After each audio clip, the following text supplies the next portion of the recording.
أعوذ بالله من الشيطان الرجيم. بسم الله الرحمن الرحيم.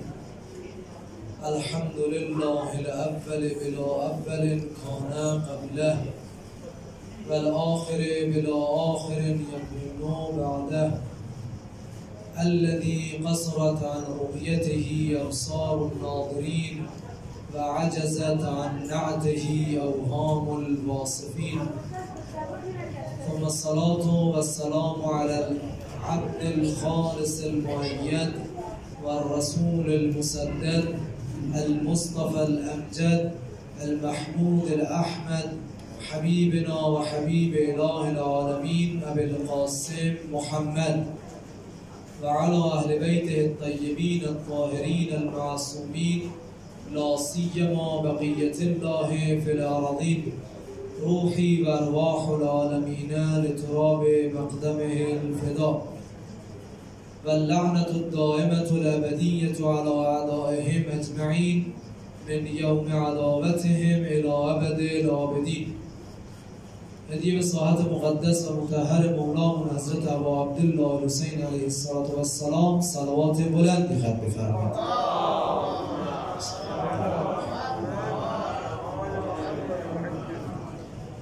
امیدواریم انشاءالله خداوند متعال به همه من و شما توفیق بدهد در این ماه عزا، ماه عزاداری، ماه عشق و مناجات و تضرع بتوانیم از شیعیان واقعی اهل بیت قرار بگیریم. ساحت مقدس امام زمان علیه السلام صلوات دوم رو جلیتر خط بفرمایید.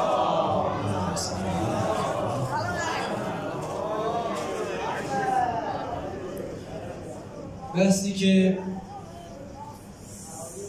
از شب‌های گذشته آغاز کردیم تحت عنوان سبک زندگی دینی و سبک زندگی حسینی هست. انسان بایستی برای این که زندگیش زندگی حسینی و مهدوی باشد یه سری کارهای رو بایستی انجام بده. یه بایدها و نبایدهایی رو در زندگی ما داریم.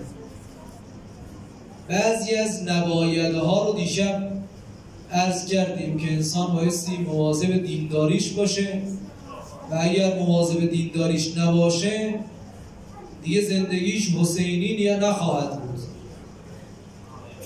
امشب میخوایم جنبه مثبت و ایجابیش رو میخوایم بگیم. چه عواملی باعث می شود زندگی انسان حسینی بشود. نکته مهم در این باب این است اگر انسان بخواد زندگیش حسینی بشود باید اول دینش رو حفظ بکنه. ابا عبدالله الحسین علیه السلام برای چه چیزی قیام کرد؟ برای اینکه سنت پیغمبر رو بیاره سر جای خودش. فرمود الا و ان السنت قد امیتت. مردم سنت پیغمبر از بین رفت، مرد. چرا؟ چون اونی که در رأس باید باشد نیست. یک، وقتی اون کسی که در رأس باید باشد نباشه همه آموزه های دین یواش یواش تحریف میشه. وقتی تحریف شد سنت پیغمبر از بین میره. آقا تو نماز دستا رو باید سینه بگذاریم تکتف یا دستباز نماز بخونیم. آقا پیغمبر دستباز نماز میخونده، این از کجا اومده که دستو باید ببندی؟ یکی بالای شکم میذاره، یکی پایینتر میذاره، یکی اینجوری میذاره. یه سری مسخره بازی هایی بعد از این که خلافت رو از اهل بیت گرفتن راه انداختن. تو همه چیز یه چیزهای اضافه کردن، تحریف کردن. اینقدر عوض شد که اونی که در رأس نشسته بود حتی او هم دیگه ظاهر رو رعایت نمی‌کرد. ظاهر رو به خاطر همین ابا عبدالله فرمود ان السنت قد امیتت. سنت از بین رفت. و ان البدعة قد احییت. مسئله فقط این نیست که سنت از بین رفته، هر جا سنت از بین برود بدعتها آشکار میشه. بدعت زنده شده که سنت مرده دیگه. خب پس برای اینکه انسان اگر بخواهد زندگیش حسینی بشود حتما بایستی دینش رو حفظ بکنه. اگر دینداری در آخر الزمان سخت شده و حفظ دین سخت شده، انسان بایستی خیلی مقاومتر حرکت بکنه. نیاز به آگاهی و علم داره، عمل بدون علم نمیشه. خب چه کنیم دینمون حفظ بشه؟ 3-4 عامل رو من امشب میخوام خدمت شما عرض بکنم. اولین عاملی که باعث میشود دین انسان حفظ بشود، وجود مقدس و نازنین آقا امیرالمؤمنین یعصوب الدین می‌فرماید که نظام الدین خصلتان، دین با 2 تا خصلت حفظ میشه. یک، انصاف که من نفسک، آدم با انصافی باشی. انصاف یعنی چی؟ انصاف از نصف میاد، یعنی نصف برای من نصف برای تو. کاسبی خب 1000 تومن اجرت تو هست، یعنی سود تو هست، 500 تومنش به اون میبخشی، 500 تومنش با خود نگه میداری، مثلا حالا عرض میکنم. ولی آدم وقتی نگاه میکنه انصاف که چی؟ تو بی انصافی بعضیا با هم دیگه دارن رقابت میکنن. 2 تا جنس بغل هم گذاشته عین او هم، اما یکیش قیمتش خیلی بالاتره، یکی قیمتش هم پایین‌تره. خودم دیدم میگم این با 2 تا با هم دیگه چه فرقی میکنه؟ میگه خب حاجا با این خیلی مجلسی تره، اون یکی یه مقداری قیافش. چه فرقی میکنه؟ تو که جفتشو یه جور خریدی، وقتی میخوای بفروشی بی انصافی میکنی، 2 تا جنس، یه جنس رو 2 جور میفروشی. آخه انصاف هم خوب چیزی ها. پس انسانی که با انصاف هست یعنی داره دینش رو حفظ میکنه. انصاف فقط تو مال نیست. انصاف یعنی انسان افکارش منصفانه باشه، گفتارش منصفانه باشه و عملش منصفانه باشه. بچه من اگر زد تو گوش بچه همسایه، حالا منو مثلا گفتم شما بیا اونجا قضاوت بکن، چون بچه من هست میگم نداره، دفعه دیگه 2 تا بزن. حالا اگر بچه دیگری بچه من بزنه، اون موقع پدرشون در میاره. کم ندیدیم اینجوری. از همینا شروع میشه، یواش یواش از اینجا شروع میشه، یه جای میرسه یه دفعه انسان میبینه تو لشکر عمر سعد میساده. امیرالمؤمنین میگه نظام الدین خصلتان. اگر انسان بخواد دینش رو حفظ بکنه بایستی انصاف داشته باشه. حالا امام صادق علیه السلام در مورد انصاف یه روایتی دارد خیلی قشنگه. فرمود سید الاعمال 3، سرور و سالار همه اعمال 3 تا چیز هست. یکیش حضرت میفرماد انصاف. بعد حضرت انصاف رو معنا میکنه، میفرماید اون چیزی که برای خودت میپسندی برای دیگران بپسند. همون نکته ای است که آقا امیرالمؤمنین بعد از ضربت وصایایی داره. یکی از اون وصیت ها ظاهرا همین است، اینجوری که من خاطرم هست، که پسرانم هرچی برای خودتون میپسندید برای دیگران هم بپسندید. یا در نامه 31 نهج البلاغه که خطاب به امام مجتبی علیه السلام است، حضرت می‌فرماید پسرم، حسن جانم، هرچی برای خودت میپسندی برای دیگران بپسند. هرچی خودت خوشت نمیاد برای دیگران قرار نده، اونا رو نپسند. دوست نداری به ناموست نگاه بکنن، خب نگاه نکن. طرف تا وارد بازار میشه، مغازه وارد پاساژ میشه، از اول مغازه تا آخرین مغازه هیچ چشاشون 4 تا میشه. حالا اگر ناموس خود آدم باشه هی بعد نگاه میکنه کس نگاه نکنه. آدم باید انصاف داشته باشه، انصاف در عمل. نکته دوم در مورد انصاف این است، امام صادق علیه السلام فرمود هر کس 4 صفت رو ضمانت بکنه، یعنی بدون درست حسابی انجام بدهند، من امام صادق برای هر اون یک صفت یک خانه در بهشت ضمانت میکنم. یکی از اون 4 صفت حضرت فرمود انصاف. خیلی کار سختی، خیلی کار سختیه. الکی که بهشت به آدم نمیدن که.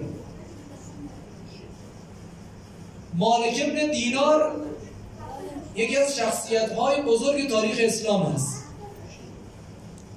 ایشون یه همسایه‌ای داشت، تو حالت احتضار بود، در حالت جان کندن بود. خیلی سخت حالت احتضار، حالت سختی است.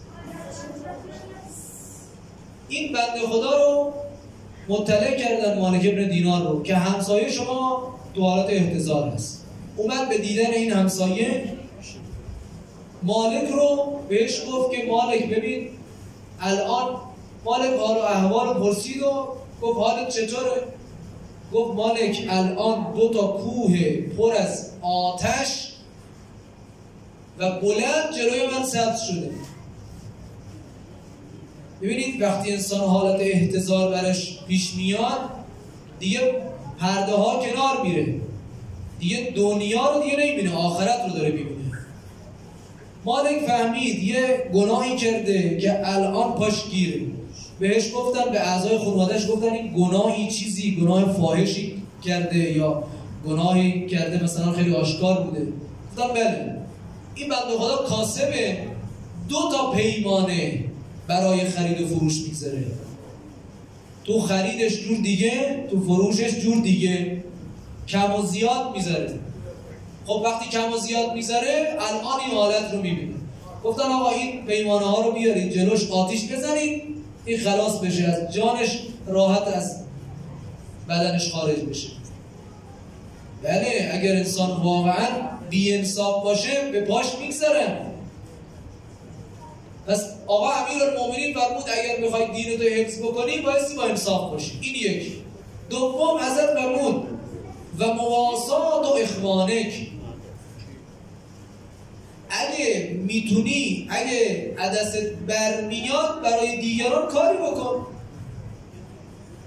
بعضیا عدستشون کاری برمیاد، حالا حتما پولی مالی نیست، یه ضعیفی از انسان، پیرمردی از نیاز به کمک داره، گاهی آدم میخواد آبرو گرو بذاره، گاهی مثلا وقتشو میخواد بگذاره، گاهی میخواد قلمشو بگذاره.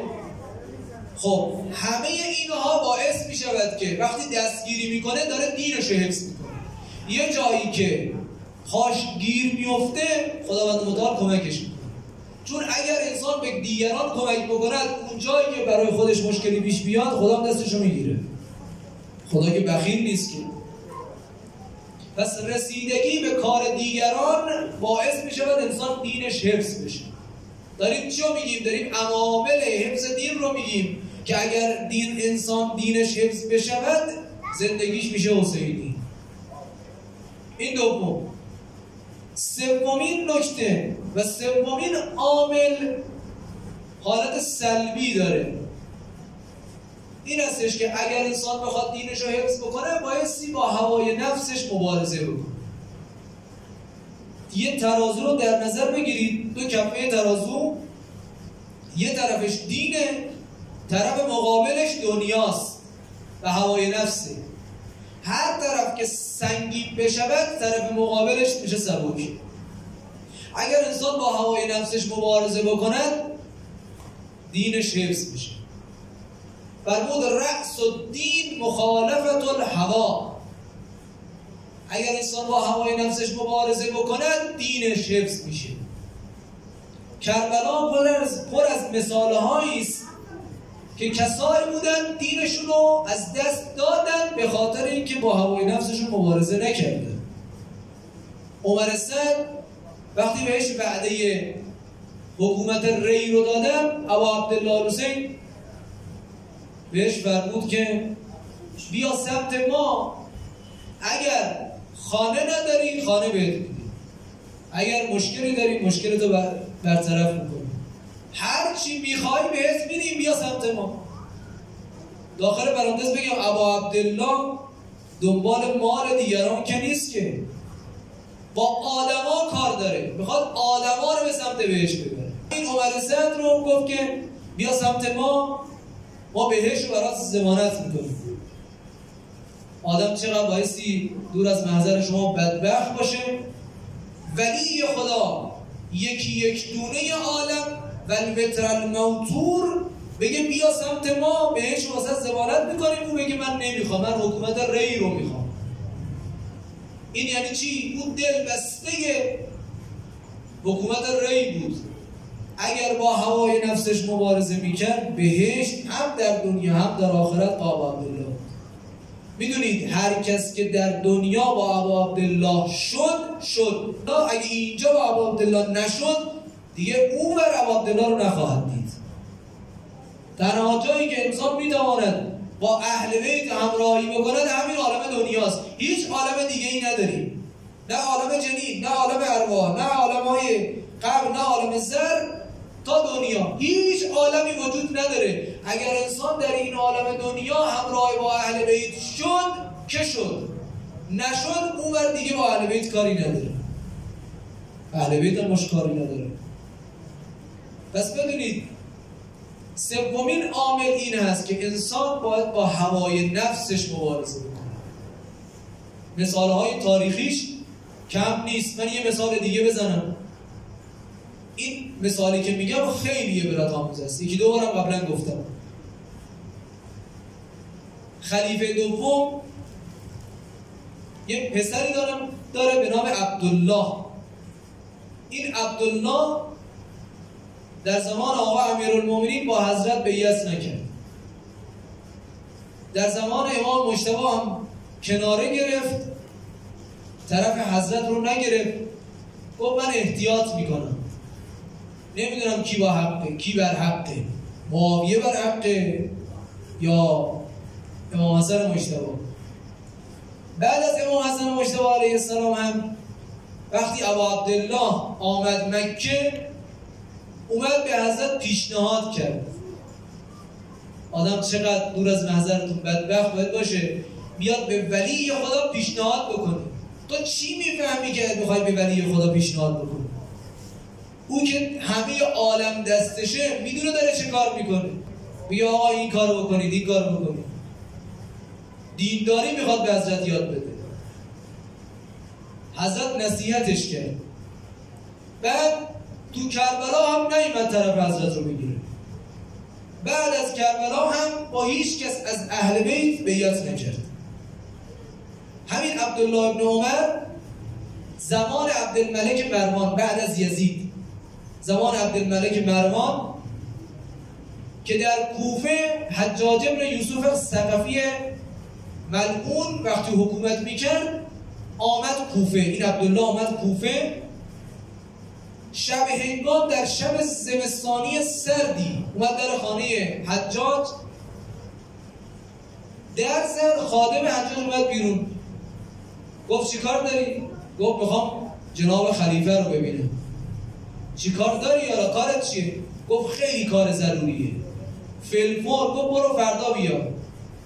گفت نه همین امشب کار دارم، به فردا نمیخوام به تأخیر بندازم. اومد داخل، اجازه گرفت و یه زورکی راش داده. آمد داخل. حجاج روی تخت خوابش دراز کشیده بود، سرمای زمستان زیر لحاف همین لب داده بود، پاهاش هم دراز کرده بود. به عبدالله بن عمر گفت چی کار داری؟ گفت امشب میخوام با خلیفه رسول الله بیعت کنم. گفت حالا میذاشتی فردا صبح، چرا من نصف شب اومدی ما رو داری اذیت میکنی؟ گفت نمیخواستم تا فردا تأخیر بشه، میترسیدم امروز از دنیا بروم و طبق نص روایت پیغمبر که خودم شنیدم که حضرت فرمود من مات ولم یعرف امام زمانهی مات میتة جاهلیه. هر کس بمیرد و معرفت امام زمانش رو نداشته باشه به مرگ جاهلیت مرده. من تو رو به عنوان امام زمانم قبول دارم، میخوام با تو بیعت کنم، دست مبارک تو دراز بکن، من باید بیعت کنم. حجاج همونی که پاشو دراز کرده بود گفت حال ندارم دستمو دراز بکنم، همون پام که دراز شده با پام بیعت کنم. بعد در یک نقل تاریخی داره که این جمله هم بعدش گفت، حجاج گفت، ببین حجاج خونخوارتر از اون دیگه ما نداریم در تاریخ، گفت که دستی که لیاقت و شایستگی نداشته باشه که با دست علی ابن ابی طالب علیه السلام بیعت بکند، باید با پای حجاج بیعت بکند. این نتیجه چیه؟ نتیجه مبارزه با هوای نفس است یا پیروی از هوای نفس؟ اگر انسان بخواد دینش رو حفظ بکنه بایستی با هوای نفسش مبارزه بکنه. و نکته آخر، اگر انسان محبت اهل بیت رو در دل خودش قوی بکند و حفظ بکند و طبق اون عمل بکند، روایت دارد فرمود اساس الاسلام حبنا اهل البیت. اگر انسان واقعا مسلمان هست، در رأس مسلمانیش بایستی محبت اهل بیت در رفتارش و در عملش، در نیتش، در گفتارش بایستی موج بزنه. طرف حرف که میزنه میگه اهل بیتی، عملش که میبینه میگه اهل بیتی. خیلی مهم است. امشب شب سوم ماه محرم هست. فقط یک نکته کوتاهی بگم و مصیبت رو برادر بزرگوارمون انشاءالله فیض کنیم. فردی آمد نزد پیغمبر اکرم، دید آقا پیغمبر اکرم امام حسن و امام حسین رو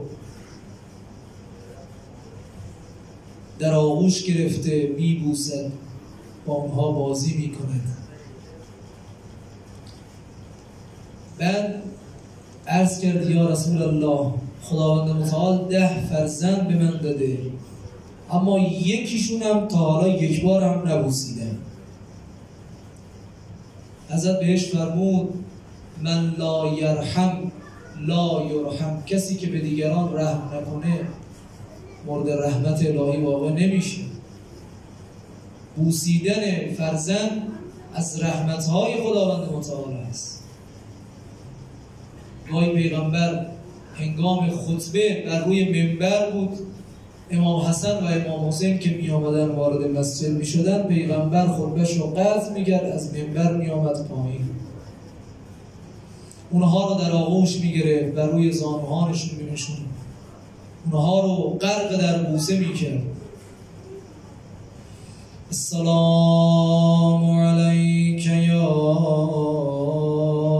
ابا عبدالله، دختری که ز پدر محروم